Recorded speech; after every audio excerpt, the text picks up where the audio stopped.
मौसम विभाग के मुताबिक देश में इस बार मानसून सामान्य रहेगा। आईएमडी के महानिदेशक मृत्युंजय महापात्र ने कहा, दक्षिण पश्चिम मानसून के चलते उत्तर व दक्षिण भारत में सामान्य बारिश होने का अनुमान है।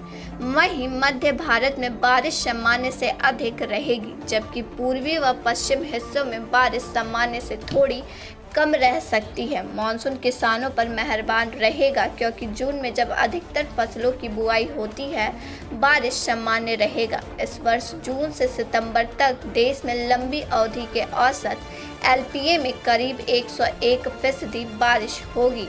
मौसम विभाग के इस अनुमान में 4% का अंतर रह सकता है। मौसम विभाग ने कहा, दक्षिण पश्चिम मानसून के केरल आगमन में 2 दिन की देरी हो सकती है। यह केरल के तट पर 3 जून को दस्तक दे सकता है। कर्नाटक के तटीय इलाके में चक्रवाती परिसंचरण के चलते मानसून की गति में ब्रेक लग गया है। हवाओं के जोर पकड़ने के चलते बारिश संबंधी गतिविधियां मंगलवार से धीरे धीरे जोर पकड़ेगा। मानसून शब्द की उत्पत्ति अरब शब्द मौसीन से हुई है, जिसका अर्थ होता है मौसम।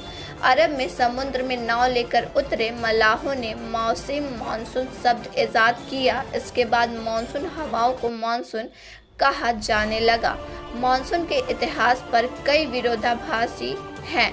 कुछ लोग मानते हैं कि मानसून 5 करोड़ साल पहले की पैदाइश है, जबकि भारतीय भूमि तिब्बती पठार की ओर सरक रही थी।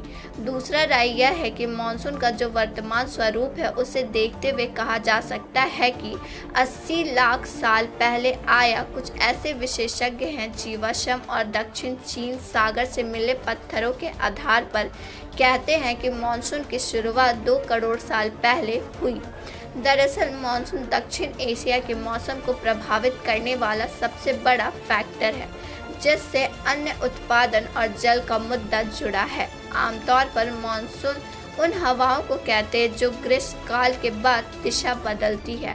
आम हवाएं अपनी दिशा बदलकर इस समय ठंडे से गर्म क्षेत्रों की तरफ बहने लगती है।